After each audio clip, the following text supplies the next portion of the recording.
Picture a smoky one-room cottage. A pot of pottage bubbles over the fire, while a pig snorts in the corner, sharing the floor with the family. This was dinner for a medieval peasant. Food in the Middle Ages wasn't just about what you ate, but whether you survived eating it. Spoiled meat, dirty water, and bread mixed with sawdust. For most, meals were a gamble. Why was ale often watered down? How did spoiled fruit kill a king? And what did the church have to do with starving peasants? Join us on a journey through kitchens, castles, and crowded cities to uncover what food really looked like in the medieval world. First, let's start where most people lived, in the dirt and with the animals. Before we dive in, drop a comment. Where are you tuning in from, and what time is it over there? I love seeing how far this cozy little history-loving community stretches across the world. If you're someone who enjoys drifting off to stories from the past or just loves weird, surprising bits of history, make sure to follow for more. Now, let's take a step back in time to a world where food wasn't just simple. It was often pretty grim. Picture this. You're sitting at a rough wooden table. In front of you is a bowl of watery porridge, a chunk of hard, dry bread, and maybe, if you're really lucky, a bit of tough meat. That's what most people ate in medieval times. While kings and nobles had grand feasts with more food than they could finish, regular folks had meals that were basic, repetitive, and not very tasty. So why was food so dull for most people back then? Let's break it down. For starters, most households didn't have access to flavor boosters like spices. Things like cinnamon, ginger, pepper, and nutmeg weren't common. They were insanely expensive and brought in from faraway places by traders who traveled risky routes like the Silk Road. Imagine spending months crossing deserts and mountains just to deliver a tiny sack of spice. That's how rare and prized these things were. To give you an idea of just how valuable they were, in the 11th century, 1 pound of nutmeg could cost as much as 7 fattened oxen. That's enough meat to feed a village.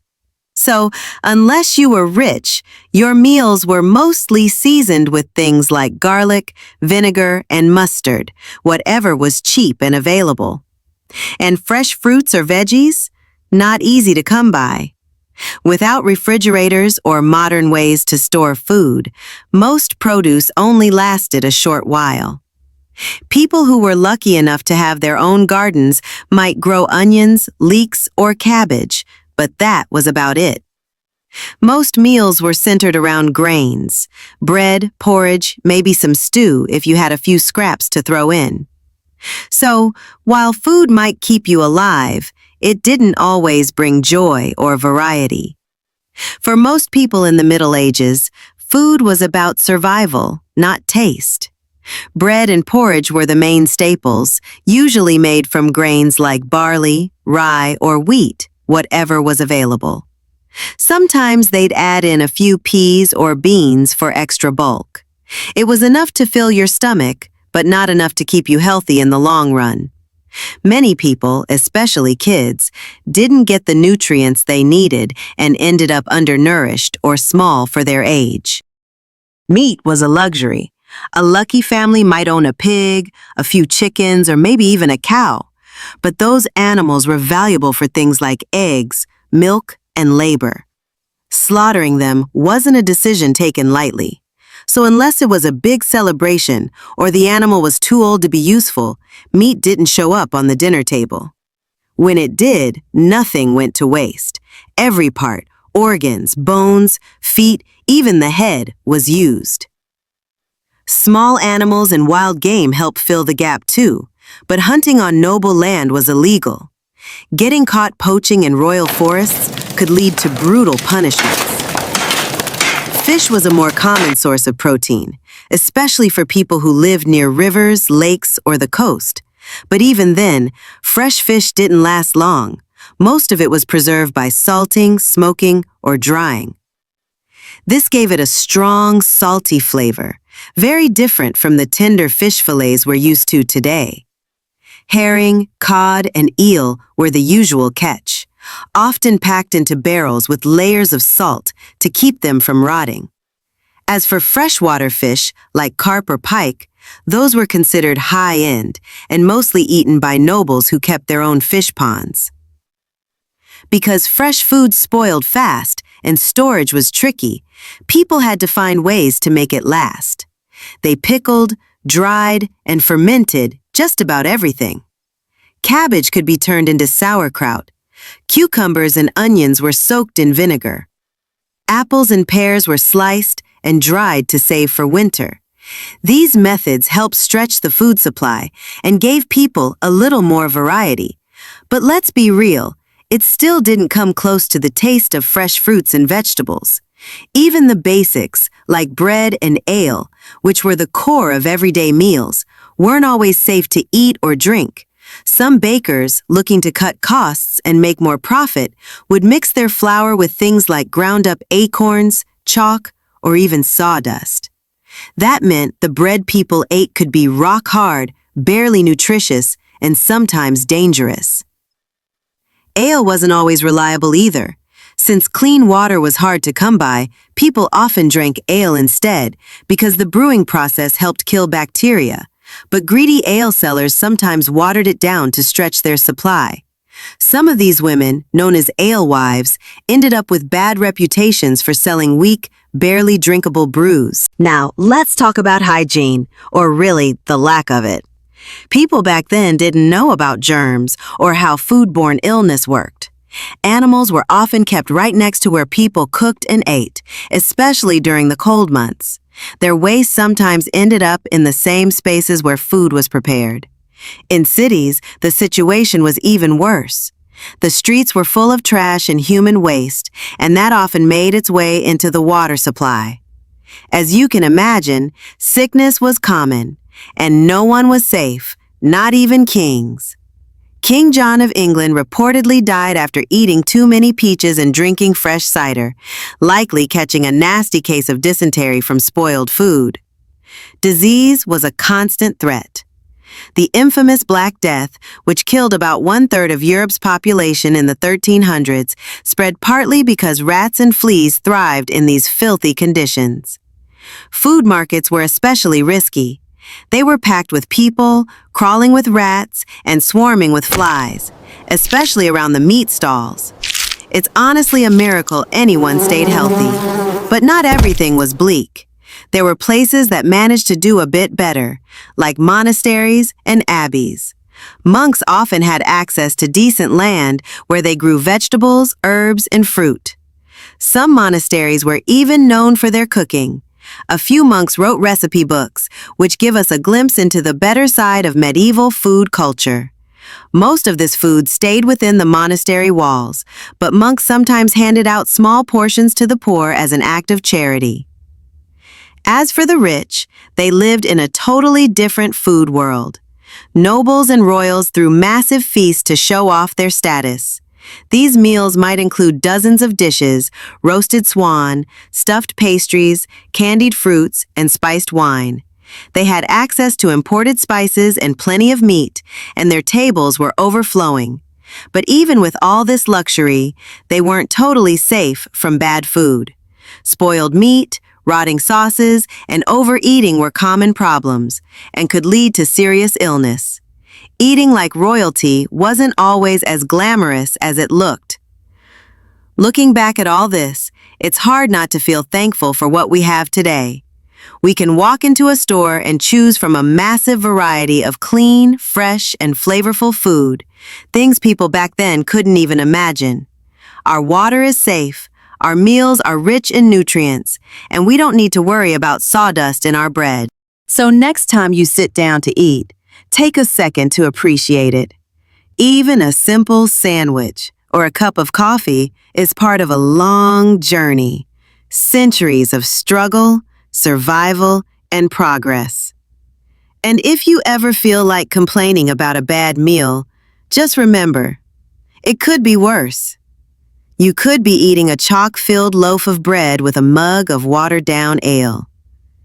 in a town full of rats. As we reflect on the hardships of medieval life, it's worth stepping back for a moment and appreciating just how far we've come. Today, we enjoy food not only as fuel, but as comfort, pleasure, and art.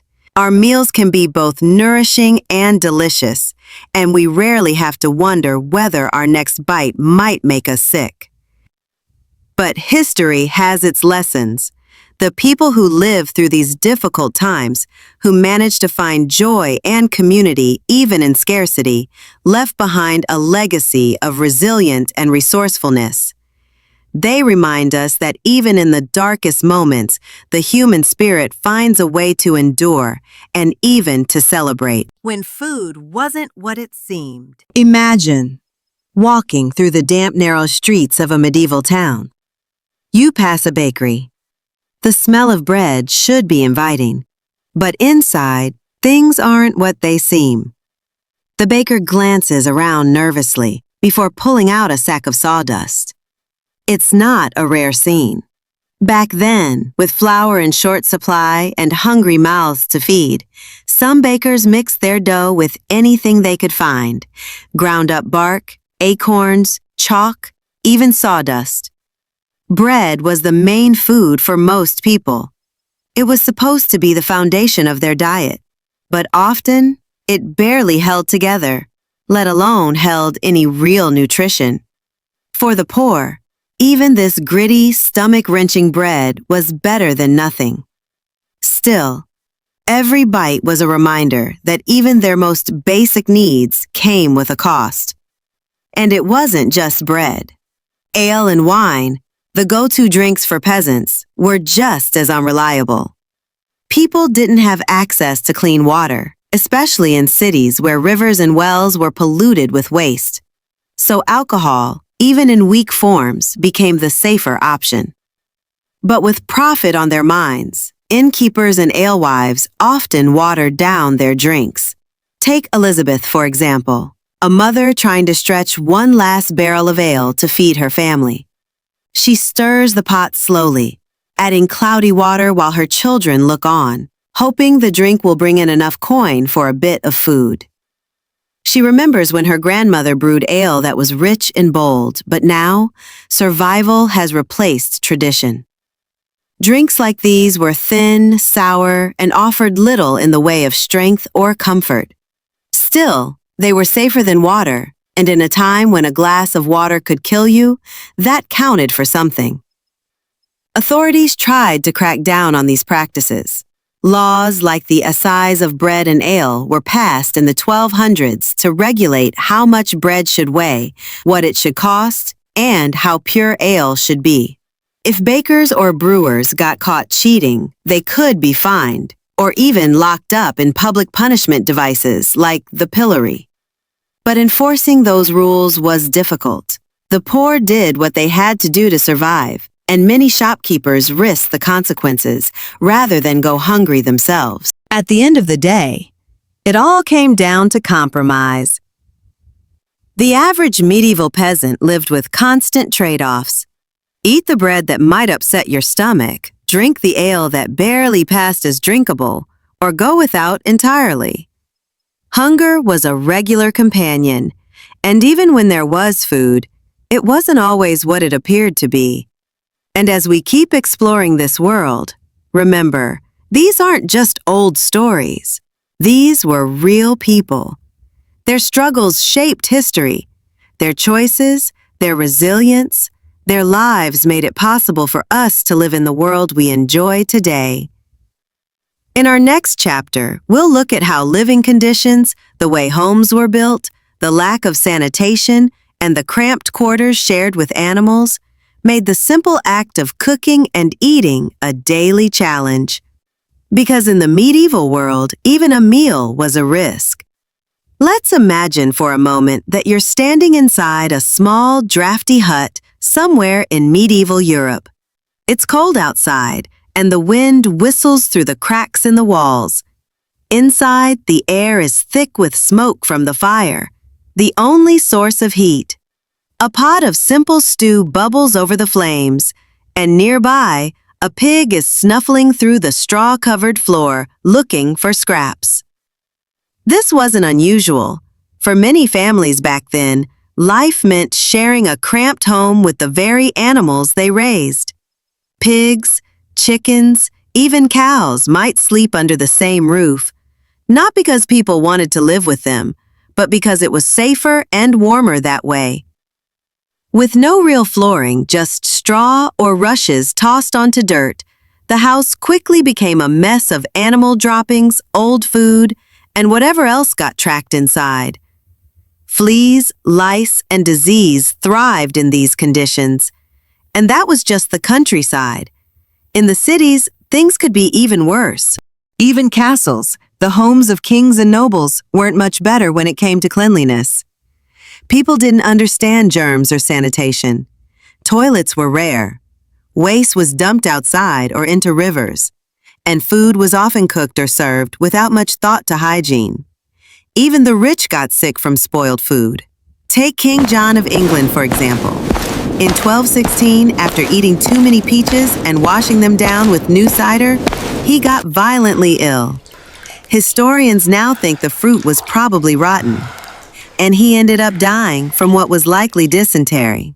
Not even royalty could escape the dangers of medieval food and water. In towns and cities, the streets were narrow, crowded, and filthy. Garbage was everywhere. People dumped chamber pots straight into the street. Human and animal waste flowed freely, and in many places, the same rivers people use for drinking water were also used to get rid of sewage. In London, the River Thames served as both a lifeline and a trash can. It's no surprise that diseases like typhoid and dysentery were constant threats. But it was the plague, the Black Death, that hit the hardest. In the 1300s, the disease swept through Europe, killing millions. Rats carried fleas, and those fleas carried the deadly bacteria. With the cities so dirty and crowded, the plague spread fast. There was nowhere to hide. For the average peasant, there was no escaping it. Most lived in one-room homes with little food, no protection from illness, and almost no medical care. A simple meal could turn deadly if the water was dirty or the food was spoiled. Hunger was a daily challenge, and disease was never far behind. It's easy to feel sorry for the people who lived like this, and rightly so. But their world wasn't just hardship. There were moments of kindness, too. Neighbors shared what little they had. Communities leaned on one another. Faith and tradition brought people together, even in the hardest times. When the church ruled the table. In medieval Europe, life moved to the sound of church bells. For peasants working in the fields, those ringing tones weren't just about religion. They were timekeepers. The bells told people when to rest, when to pray, and when to return to work. In a world full of uncertainty, the church was one of the few constants. But with that power came rules, and many of them had to do with food. The Catholic Church didn't just shape people's beliefs, it shaped their diets too. Throughout the year, the church ordered days of fasting and strict food restrictions. The most well-known of these came during Lent, the 40 days leading up to Easter. During that time, people weren't allowed to eat meat, eggs, or dairy. Just when food was already scarce, now there were more limits. Imagine being a poor farmer with barely enough to eat as it is. Then comes Lent, and suddenly the small bit of cheese or salted meat you had stored away is off limits. It wasn't a suggestion either.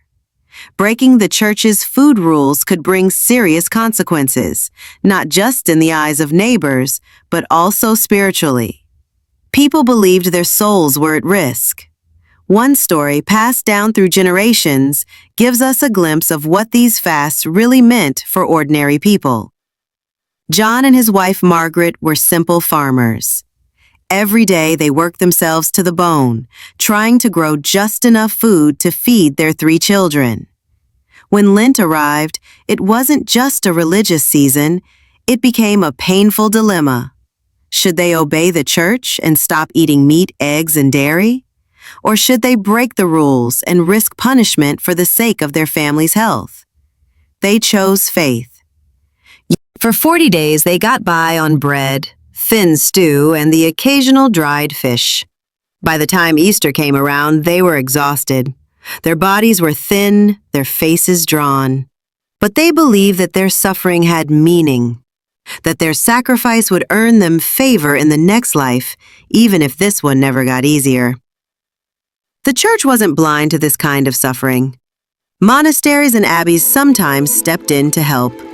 With their vast lands, better harvests, and steady income, they were often the only source of charity in a village. Poor families could sometimes get free bread or even a warm meal. But that help had its limits. When harvests failed and famine swept through the land, there simply wasn't enough to go around. And when desperate peasants turned to the forest to hunt for food, something technically reserved for nobles, the church didn't offer mercy. Getting caught poaching a deer, or even a rabbit, could mean fines, mutilation, or worse.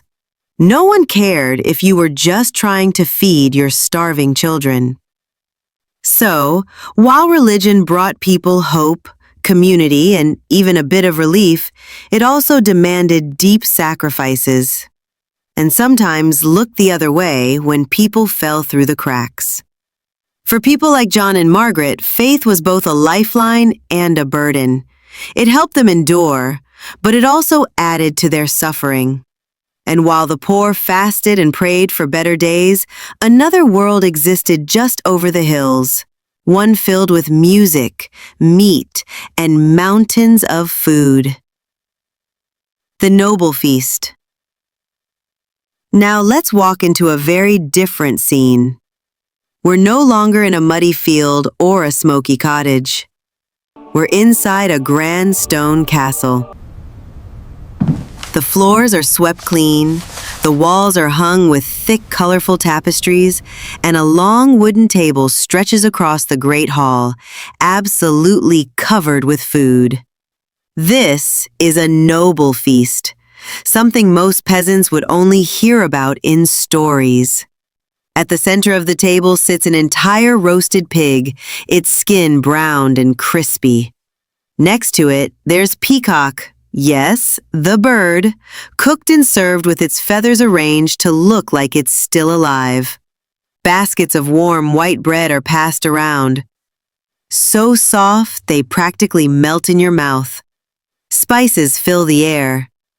Cinnamon, saffron, cloves, scents that most peasants never even got to smell. These spices were imported from faraway lands and were more expensive than gold. Their presence at the table wasn't just about flavor, it was about showing off wealth. The more exotic and rare the ingredients, the more powerful the host appeared. Wine flows freely, music plays, and laughter fills the room. Servants bring out more dishes, each one more extravagant than the last.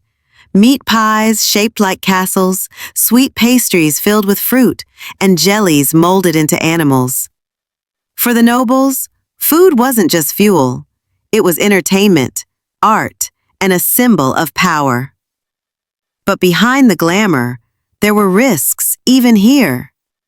The kitchens weren't exactly clean, and refrigeration didn't exist. Meat spoiled easily. Sauces sometimes went bad, and overeating rich, heavy foods often led to painful illnesses. Even at the top, no one was completely safe from the dangers of medieval dining. Still, to the peasants looking in from the outside, hungry and tired from another long day in the fields, these feasts might as well have been from another world. A world apart. In the castle kitchens, things are anything but quiet. The head cook stands at the center, shouting commands over the clatter of pots and the crackle of open flames. Assistants rush to and fro, basting meats, stirring stews, and carefully arranging sugar sculptures shaped like castles and unicorns, delicate works of art that will be devoured in minutes. This isn't just about food, it's a performance. For the cook, it's a moment to prove himself, to impress the noble family and secure his place in a competitive world. Inside the hall, the guests continue eating. As course after course appears before them, there's roast venison so tender it falls apart at the touch of a knife, bowls of creamy almond soup, platters of blancmange, a strange but popular dish made of shredded chicken, rice, milk, and sugar. It might sound odd to modern ears, but for the nobility, it was a refined delicacy. They sip rich wines spiced with cloves and cinnamon. They laugh, boast, and indulge. But not everyone is having a good time. One noblewoman, flushed from too much wine, suddenly excuses herself, her stomach clearly not handling the overwhelming richness. Across the table, a knight grimaces as he bites down on a tough cut of meat, his rotting teeth aching from all the sugary treats. Even in this world of excess, discomfort still finds its way in. Meanwhile, lining the walls and working silently behind the scenes, the servants watch it all unfold. They won't taste a single bite of these luxuries. Tomorrow, they'll be back to stale bread and watery stew. This glimpse of indulgence isn't inspiring. It's a reminder of the world they'll never be part of. Then and now. When the final dishes are cleared and the fires burn low, what's left is more than just crumbs and empty goblets. What remains is a clear picture of just how wide the gap was between rich and poor, and how deeply food reflected that divide. For the lords and ladies, food was about power, status, and celebration. But for most people in medieval Europe, it was a daily struggle. Hunger was constant. Meals were bland or barely edible, and even the basic act of eating could make you sick. From spoiled meat, dirty water, or the filth that surrounded everyday life. We've seen how bread was stretched with sawdust, how ale was watered down, and how spoiled fruit could kill a king. We've walked through smoky cottages where pigs shared the floor, and we've stood at the edges of grand feasts where servants watched others live a dream they'd never touch. Religion brought moments of hope and charity, but also new rules that made life harder. Still, people endured. They found ways to survive. They leaned on their neighbors, took pride in their traditions, and made the best of what little they had. Today, things are different. We live in a time where food is more available, more varied, and safer than ever before. Most of us can eat foods from around the world without leaving our neighborhood, or even our couch. But that wasn't always the case. And understanding where we came from, what our ancestors endured just to survive, makes our present all the more remarkable. So next time you sit down to eat, take a moment to think about the long, hard road that led here. Every bite we enjoy today is part of a much bigger story. One filled with hardship, creativity, and resilience. And that's the real legacy of medieval food. Not just the meals themselves, but the people who lived through them.